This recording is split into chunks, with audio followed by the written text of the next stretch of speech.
ನಮ್ಮ ಪರಂಪರೆ ಅಂತ ಅನಾವರಣ ಅಂತ ಮ್ಯೂಸಿಯಂ ಹೆಸರು. ಹಿಂದಿನ ಜೀವನ ಹೆಂಗಿತ್ತು ಅನ್ನೋದನ್ನ ತಿಳ್ಕೊಳಕ್ಕೆ ಸ್ಥಳ ಇದು.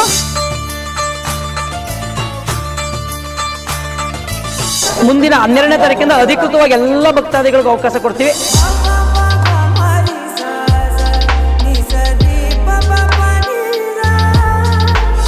ನಾವು ಅರ್ಕೆ ಕಟ್ಟಿದ್ದು ಮನೆಗೆ ಅಂತ ಕಟ್ಟಿದೆ, ಮನೆ ಮಾಡಕ್ಕಾಗ್ಲಿಲ್ಲ, ಸೊಸೆ ಬಂದ್ಲು ಅಷ್ಟೇ.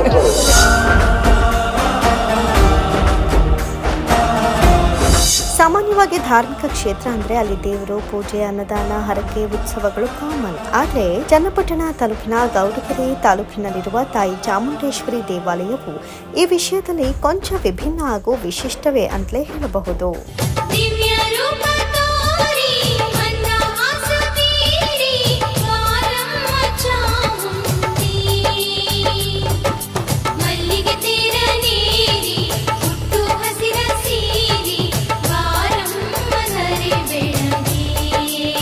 ಯಾಕಂದ್ರೆ ಈಗಾಗಲೇ ರಾಜ್ಯಾದ್ಯಂತ ಖ್ಯಾತಿಯಾಗಿರೋ ಗೌಡಗೆರೆಯ ಚಾಮುಂಡೇಶ್ವರಿ ದೇವಾಲಯಕ್ಕೆ ದಿನನಿತ್ಯವೂ ಭಕ್ತ ಸಾಗರವೇ ಹರಿದು ಬರ್ತಾ ಇದೆ.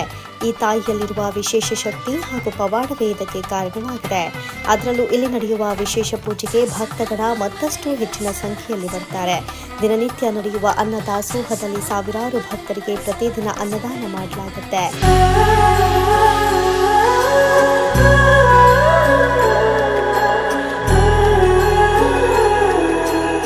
ಜೊತೆಗೆ ಇಲ್ಲಿಗೆ ಬರುವ ಬಹುತೇಕ ಭಕ್ತರ ಸಮಸ್ಯೆಗಳು ಬಗೆಹರಿದಿದ್ದು ಅವರೀಗ ನೆಮ್ಮದಿಯ ಜೀವನ ನಡೆಸ್ತಾ ಇದ್ದಾರೆ. ಹಾಗೆ ಬಂದ ಮಹಿಳಾ ಭಕ್ತೆಯೊಬ್ಬರು ಮಾತನಾಡಿ, ನನಗೆ ಬಹಳ ಮೈಕೈ ನೋವಿನ ಸಮಸ್ಯೆ ಇತ್ತು. ಇಲ್ಲಿಗೆ ಬಂದ ನಂತರ ನನ್ನ ಆರೋಗ್ಯ ಸಮಸ್ಯೆ ಸುಧಾರಿಸಿದೆ.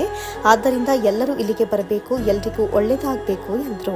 ಪರವಾಗಿಲ್ಲ, ನನಗೆ ಬಾಡಿ ಫುಲ್ಲು ನೋವು ಬರ್ತಾ ಇತ್ತು. ಇಲ್ಲಿಗೆ ಬಂದ ಮೇಲೆ ಸ್ವಲ್ಪ ನೋವು ಕಮ್ಮಿ ಆಗಿದೆ. ಬಟ್ ಇಲ್ಲಿಗೆ ಬಂದು ಎಷ್ಟೋ ಜನ ಕೇಳಿದ್ದೀನಿ ಒಳ್ಳೇದಾಗುತ್ತೆ ಬನ್ನಿ ಅಂತ. ಎಷ್ಟೋ ಕಷ್ಟಗಳು ಬಗೆಹರಿಸ್ಕೊಂಡಿದ್ದೀವಿ. ಅಂದರೆ ಇನ್ನೂ ಒಂದೆರಡು ಕೆಲಸ ಆಗಬೇಕು. ನಮ್ಮ ಅಮ್ಮನ ನಂಬಿ ಬಂದಿದ್ದೀವಿ. ಒಳ್ಳೇದಾಗಲಿ ಅಂತ, ಎಲ್ಲರಿಗೂ ಒಳ್ಳೇದಾಗಲಿ ಅಂತ ಬಯಸ್ತೀನಿ. ಮತ್ತೊಬ್ಬ ಮಹಿಳಾ ಭಕ್ತೆ ಮಾತನಾಡಿ, ನಾನು ಮನೆ ಕಟ್ಟುವ ಸಲುವಾಗಿ ಇಲ್ಲಿಗೆ ಬರ್ತಾ ಇದ್ದೆ. ಆದರೆ ಮನೆ ಕಟ್ಟುವ ಮುಂಚೆಯೇ ನಮ್ಮ ಮನೆಗೆ ಅನಿರೀಕ್ಷಿತವಾಗಿ ಮಹಾಲಕ್ಷ್ಮಿ ಅಂತಹ ಸೊಸೆ ಬಂದಿದ್ದಾಳೆ. ನನ್ನ ಮಗ ಲವ್ ಮ್ಯಾರೇಜ್ ಆಗ್ಬಿಟ್ಟ ಅಂತ ಖುಷಿ ಪಟ್ಟರು. ಮತ್ತೊಬ್ಬ ಮಹಿಳೆ ಮಾತನಾಡಿ, ಇಲ್ಲಿಗೆ ಬಂದ ನಂತರ ನನ್ನ ಮಗಳಿಗೆ ಎಂಜಿನಿಯರಿಂಗ್ ಸೀಟು, ಮಗನಿಗೆ ಡಿಪ್ಲೊಮಾ ಸೀಟು ಸಿಕ್ಕಿದೆ ಎಂದರು. ಮತ್ತೊಬ್ಬ ಯುವತಿ, ತಮಗೆ ಇಲ್ಲಿಗೆ ಬಂದ ನಂತರ ಒಳ್ಳೆ ಕಡೆ ಕೆಲಸ ಸಿಕ್ಕಿದೆ ಎಂದರು. ನಾವು ಅರ್ಕೆ ಕಟ್ಟಿದ್ದು ಮನೆಗೆ ಅಂತ ಕಟ್ಟಿದೆ, ಮನೆ ಮಾಡಕ್ಕಾಗ್ಲಿಲ್ಲ, ಸೊಸೆ ಬಂದ್ಲು ಅಷ್ಟೇ. ಮಗ ಮದುವೆ ಮಾಡ್ಕೊ ಬಂದ, ಲವ್ ಮ್ಯಾರೇಜ್ ಮಾಡ್ಕೊಂಡು ಅಷ್ಟೇ. ಒಳ್ಳೇದಾಯ್ತು, ಎಲ್ಲ ಒಳ್ಳೇದಾಯ್ತು. ಇವಾಗ ನಮ್ಮ ಫ್ರೆಂಡ್ಗಳು ಬರ್ತೀನಿ ಅಂದ್ರೆ ಅವ್ರನ್ನ ಕರ್ಕೊ ಬಂದಿದ್ದೀನಿ. ನಾನು 9 ವಾರ ಬಂದು ಕಾಯಿ ಕಟ್ಟಿದ್ದೀನಿ. ಪರವಾಗಿಲ್ಲ, ನಮ್ಗೆ ಸ್ವಲ್ಪ ಸಮಾಧಾನ ಆಯ್ತು. ನನಗೂ ದೊಡ್ಡ ಮಗ ತೀರೋದ 10 ತಿಂಗಳಾಗಿತ್ತು. ಇಲ್ಲಿಗೆ ಬಂದ್ಮೇಲೆ ಸ್ವಲ್ಪ ಸಮಾಧಾನ ಆಗಿದೆ ನನಗೆ. ಚಾಮುಂಡೇಶ್ವರಿ ನಮಗೆ ನಮ್ಮ ಮಗಳಿಗೆ ಇಂಜಿನಿಯರ್ ಸೀಟ್ ಸಿಗಲಿ ಅಂತ ಬಂದಿದ್ದೆ. ಫಸ್ಟ್ನೇ ಸತಿ ಬಂದಾಗಲೇ ನಮ್ಮ ಮಗಳಿಗೆ ಇಂಜಿನಿಯರಿಂಗ್ ಸೀಟು ಬೆಂಗಳೂರಲ್ಲಿ ಸಪ್ತಗಿರಿಯಲ್ಲಿ ಸಿಕ್ತು. ಈಗ 5ನೇ ಸತಿ ಬಂದಿದ್ದೀವಿ. ನಮಗೆ ಒಳ್ಳೇದಾಗಿತ್ತು. ಮಾತಾ ನಮ್ಮ ಚಾಮುಂಡೇಶ್ವರಿಯಿಂದ ಕೆಲಸ ಇರಲಿಲ್ಲ, ಇವಾಗ ಕೆಲಸ ಆಗಿದೆ. ಪಾಸಿಟಿವಿಟಿ ಇದೆ. ಬೇರೆ ದೇವಸ್ಥಾನಗಳ ಹೋದಾಗ ಈ ದೇವಸ್ಥಾನಗಳ ಏನೋ ಗೊತ್ತಿಲ್ಲ, ಇಲ್ಲೊಂಥರ ಪಾಸಿಟಿವಿಟಿ ಇದೆ. ಕೆಲಸ ಆಗಿದೆ ಅಂತ ಆಗಿದೆ. ಮುಂದೆ ಬರೋ ಭಕ್ತರಿಗೆ ಬರ್ಬೋದು, ಅನ್ಕೊಂಡಿದ್ದೆಲ್ಲ ಆಗತ್ತೆ. ಇನ್ನು ಹಲವು ಭಕ್ತರು ಮಾತನಾಡ್ತಾ ಈ ಕ್ಷೇತ್ರದ ತಾಯಿ ಚಾಮುಂಡೇಶ್ವರಿ ಮಹಿಮೆಯ ಬಗ್ಗೆ ಗುಣಗಾನ ಮಾಡಿದ್ರು. ಜೊತೆಗೆ ಬಹಳ ಮುಖ್ಯವಾಗಿ ಇದೀಗ ಇಲ್ಲಿ ನಿರ್ಮಿಸಿರುವ ಮ್ಯೂಸಿಯಂಗೆ ಸಾಂಕೇತಿಕವಾಗಿ ಚಾಲನೆ ನೀಡಲಾಗಿದ್ದು, ಇದರ ವಿಶೇಷತೆಯ ಬಗ್ಗೆ ಧರ್ಮದರ್ಶಿ ಮಲ್ಲೇಶ್ವರ ಸ್ವಾಮಿ ಮಾತನಾಡ್ತಾ, ಈ ಮ್ಯೂಸಿಯಂ ಅನ್ನ ಭಕ್ತರಿಗಾಗಿಯೇ ನಿರ್ಮಿಸಲಾಗಿದ್ದು ಇದೀಗ ಸಾಂಕೇತಿಕವಾಗಿ ಉದ್ಘಾಟಿಸಲಾಗಿದೆ. ಮೊದಲ ದಿನವೇ 10,000ಕ್ಕೂ ಹೆಚ್ಚು ಭಕ್ತರು ಮ್ಯೂಸಿಯಂ ನೋಡಿದ್ದಾರೆ. ಇಲ್ಲಿಗೆ ಬರುವ ಮಕ್ಕಳಲ್ಲಿ ಧರ್ಮದ ಜೊತೆಗೆ ಶಿಕ್ಷಣದ ಬಗ್ಗೆಯೂ ಅರಿವು ಮೂಡಿಸುವ ಉದ್ದೇಶ ನಮ್ಮ ಮ್ಯೂಸಿಯಂನದ್ದಾಗಿದೆ. ಇಲ್ಲಿ ಸ್ವತಂತ್ರ ಹೋರಾಟಗಾರರ ಬಗ್ಗೆ, ಇತಿಹಾಸದ ಬಗ್ಗೆ, ನದಿಗಳ ಬಗ್ಗೆ ತಿಳಿಸಲಾಗಿದೆ.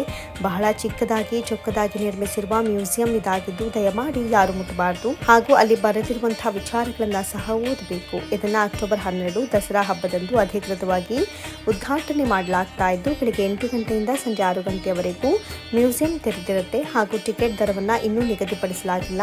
ನಮ್ಮ ಹಿರಿಯರು ಹಿಂದೆ ಹೇಗೆ ಬಾಳಿ ಬದುಕಿದ್ರು ಎನ್ನುವ ಹಲವು ವಿಚಾರಗಳನ್ನ ಇಲ್ಲಿ ತಿಳಿಸಲಾಗಿದ್ದು ವಿದ್ಯಾರ್ಥಿಗಳು ಇದರ ಸದುಪಯೋಗ ಪಡೆದುಕೊಳ್ಳುವಂತೆ ಮನವಿ ಮಾಡಿದ್ರು.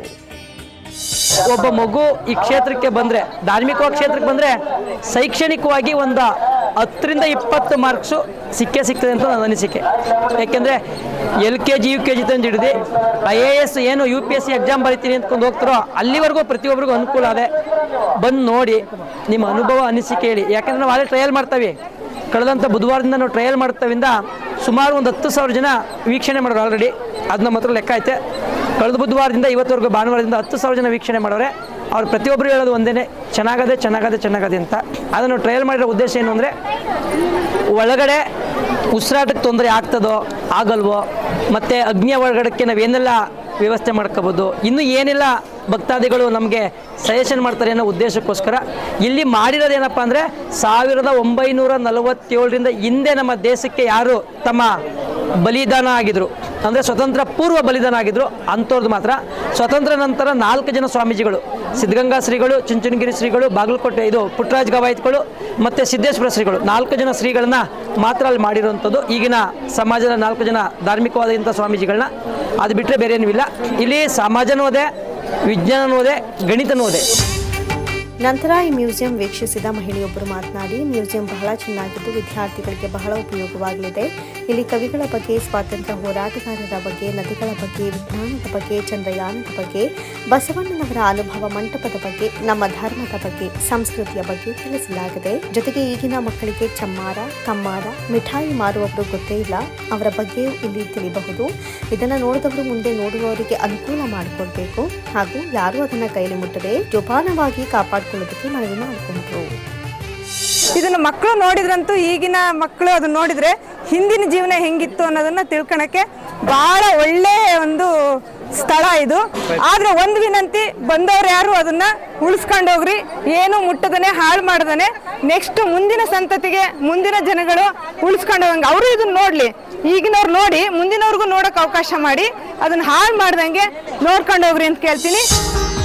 ಒಟ್ಟಾರೆ ಗೌಡಗೆರೆಯಲ್ಲಿ ಮ್ಯೂಸಿಯಂ ನಿರ್ಮಿಸಿದ್ದು ನಿಜಕ್ಕೂ ಸಾರ್ಥಕವಾಗಿದೆ ಅಂತಾರೆ ಧರ್ಮದರ್ಶಿ ಮಲ್ಲೇಶ ಸ್ವಾಮಿ.